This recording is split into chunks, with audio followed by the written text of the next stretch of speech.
Howdy, Dad. Hope you're doing okay. It's Tuesday evening.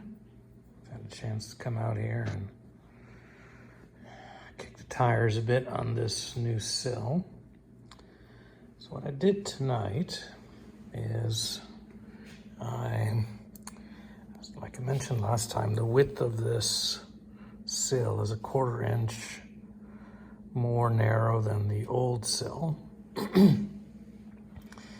Did lots of measurements and essentially what that ends up meaning is that the whole pattern is too far inboard by a 1/4 inch, even though I had more gap here than a 1/4 inch, but I'd sort of take care of the 1/4 inch first. That's the easiest thing to do there, is to just sort of have a second set of holes here and here that are inboard by a 1/4 inch.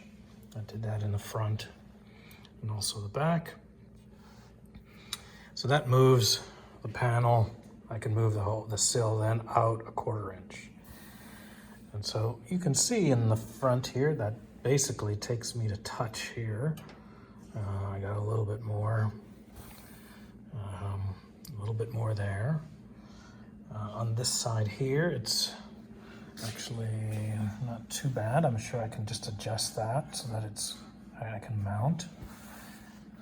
Over here, it's close to mounting on the bottom, and I'm sure I could also just adjust that flange inwards so that I can actually face the sill. There's a little, there's a divot across here for where this thing is supposed to mount on these sills. Of course, this one is in, I don't know, maybe 1/16 of an inch or something, not very much. And that makes it worse here. On this side here, it totally misses it. It's the same over here. That gap totally misses it, but it's neither here nor there. So I think I'll be able to get that adjusted so that I have a flat spot mounted on there, and I can get that right. The thing that bothering me right now is it's not very square. So this is what, 87 degrees. It's not 90. That's bottom line. And so this top needs to go outboard, or the bottom needs to go inboard by a couple inches, which ends up being about an eighth of an inch or so, maybe over just a short period of distance. It needs a decent amount, and so at least an eighth, maybe 3/16. So that means that my outrigger support brackets are not square, or somewhere along the way it's not square. So I think I'm going to, I need to, again, noodle on that a little bit. I made some progress on these other parts, but the squareness of that bracket is currently the problem. But everything else actually doesn't look too bad.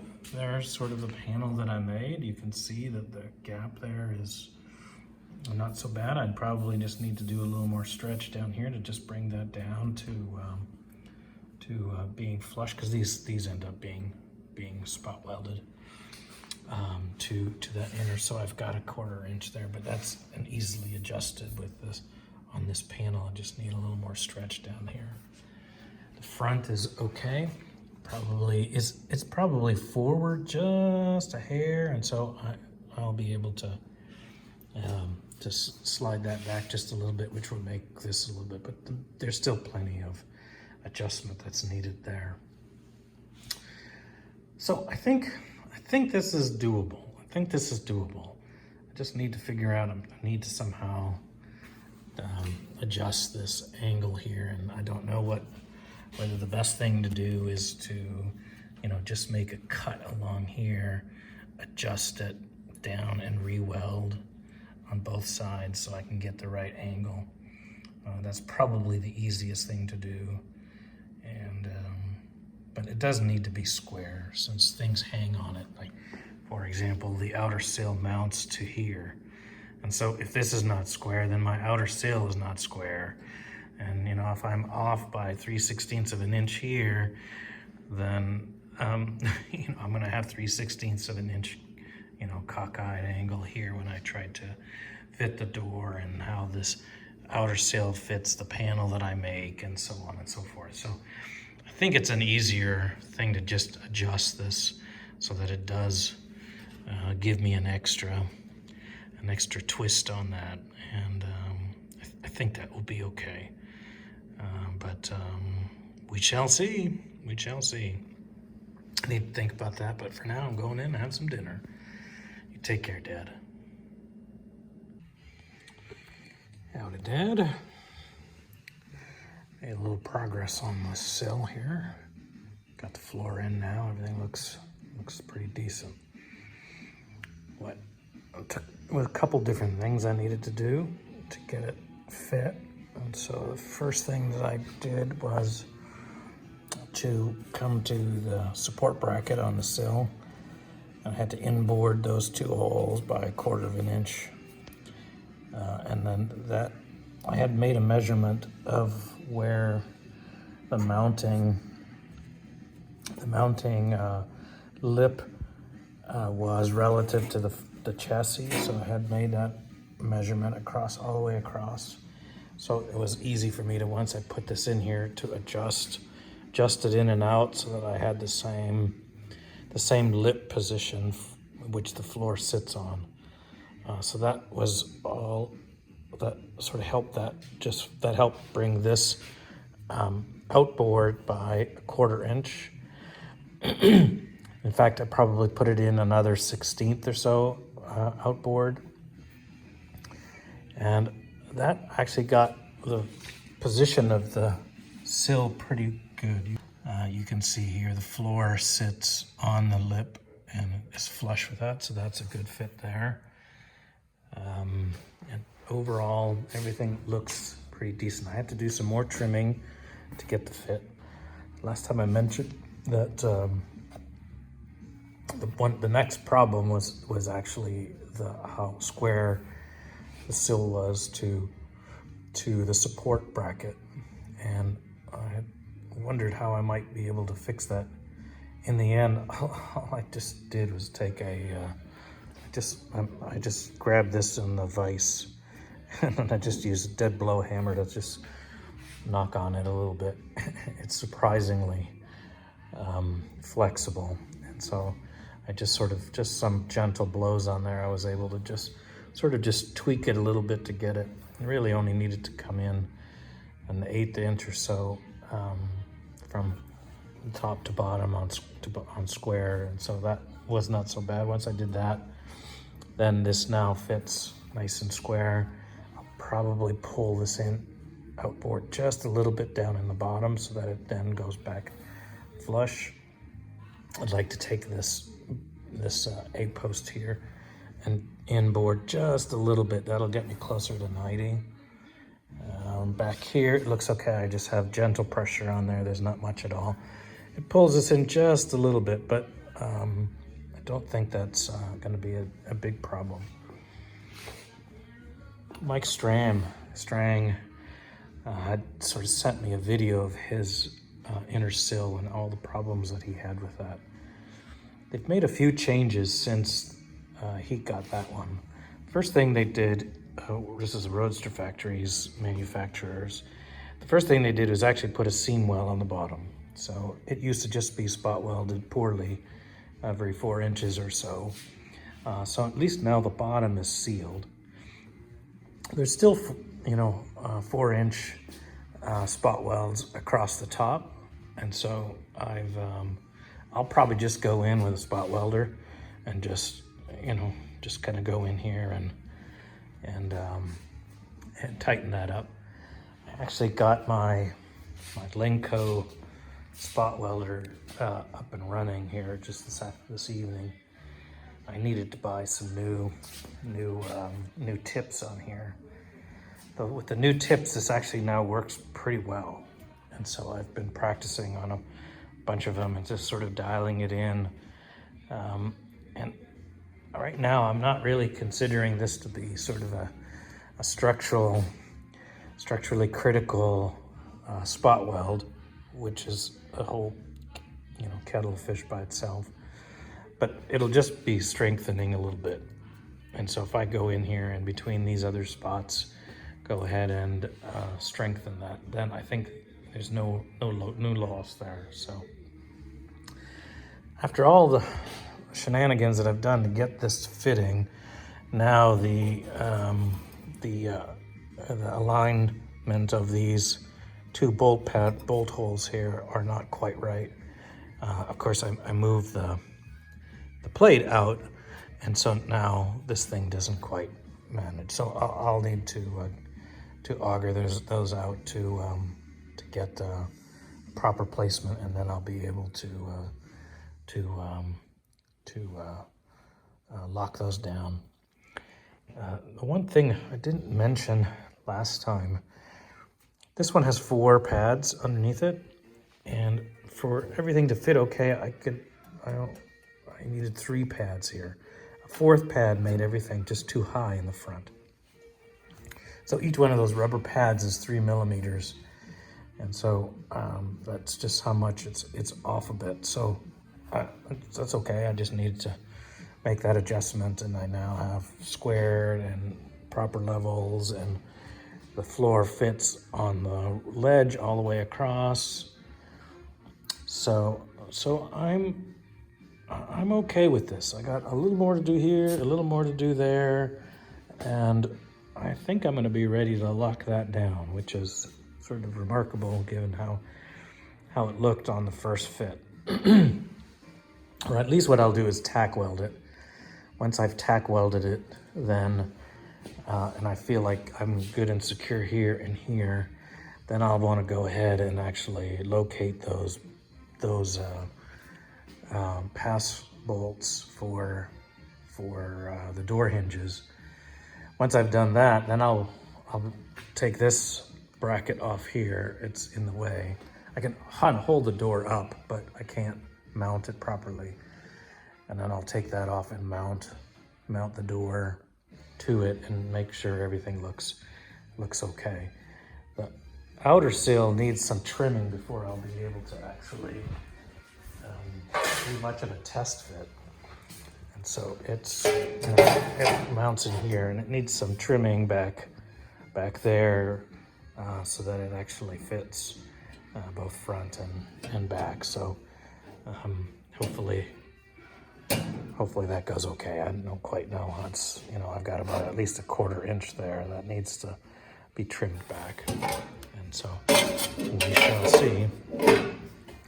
But I think the inner sill is a solvable problem now, and I'm part of the way there.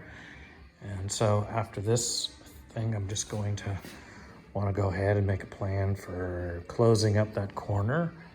I'm going to, what else am I going to do?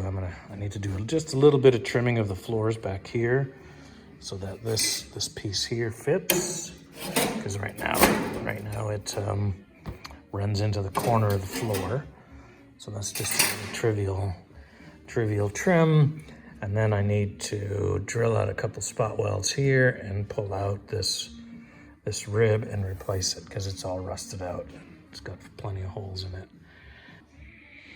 So overall, I think this all is coming together okay, and I'm pleased with where I'm at. And so, keep making forward progress, and eventually I'll be able to stop working on this side. But for now, onwards we go. Hello, Dad.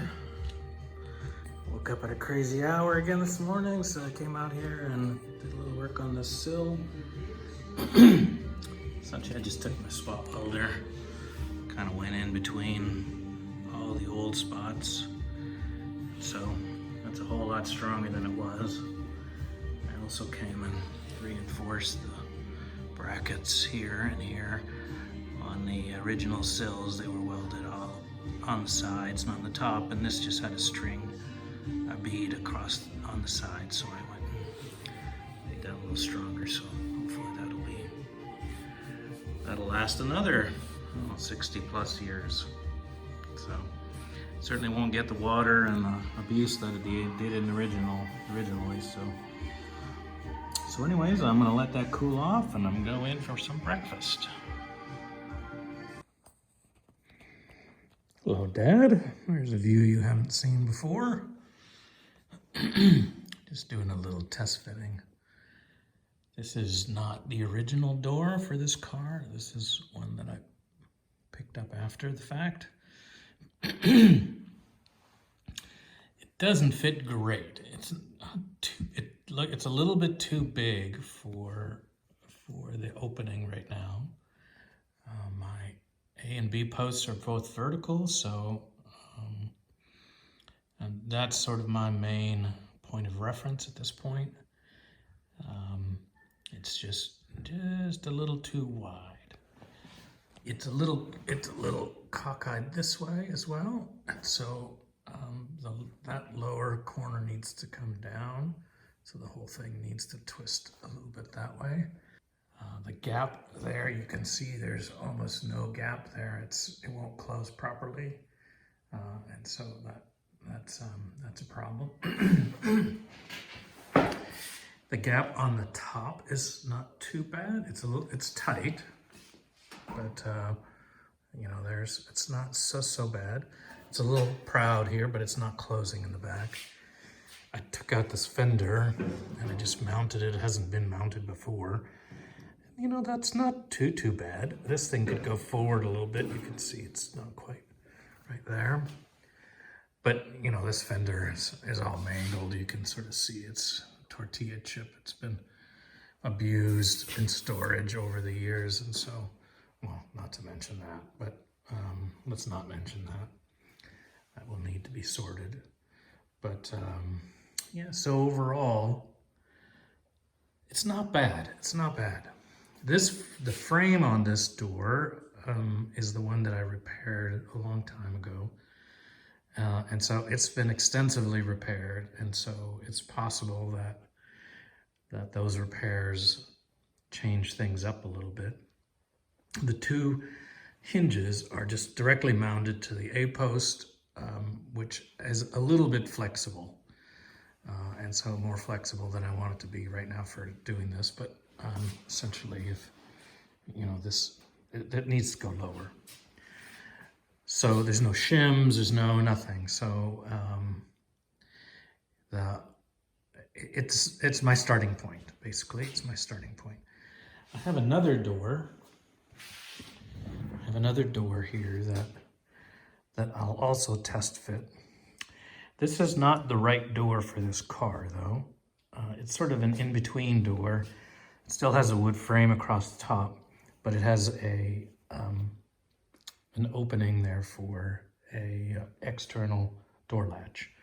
This car is a 59 prior to 60,000, and so it does not have an external door latch. The plinth on this one is also raised, but if this turns out to actually be a much better door, then I could just cut that out and weld in a closing. It's got some work it needs to be done, but this was actually in considerably better shape than the one that I repaired. But I didn't do much with this one just because it wasn't the right door. You know, there's some extra changes up in there for the door lock assembly. This car doesn't need door locks.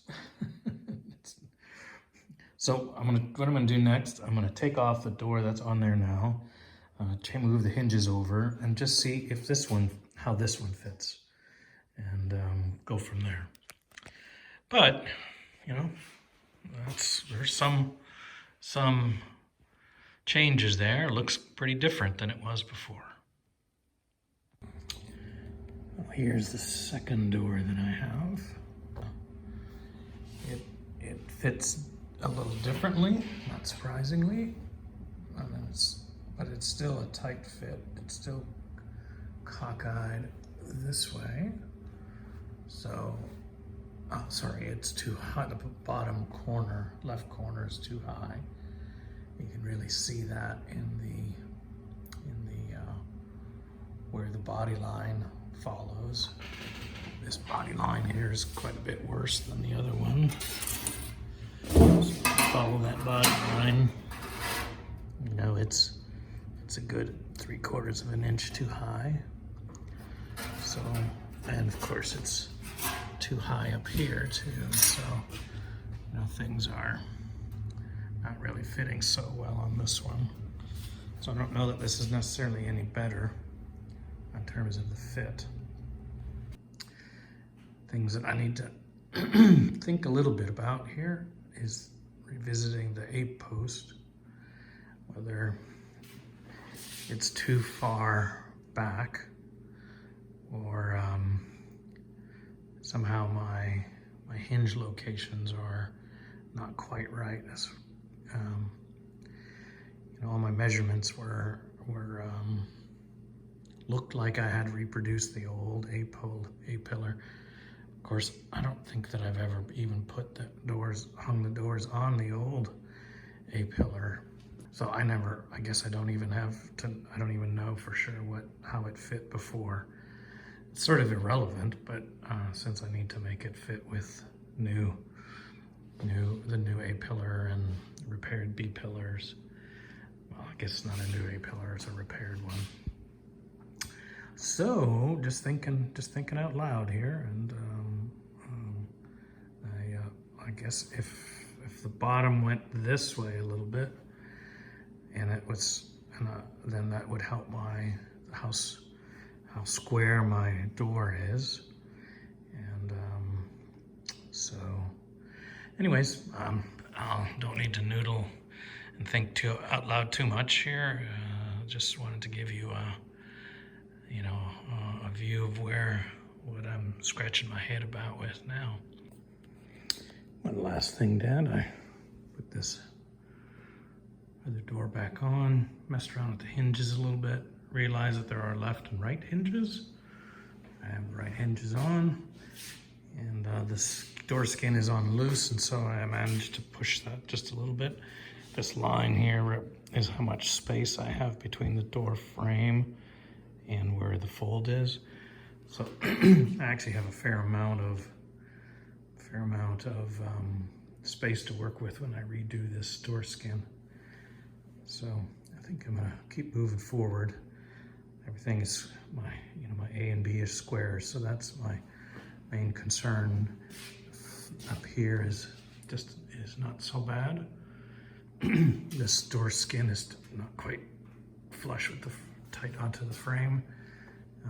So I think this is okay. This seems okay to me, and I'm not really able to do much judging with that front fender. It's just in such bad shape. But if I look here, this gap between the front of the door and that panel looks pretty even all the way.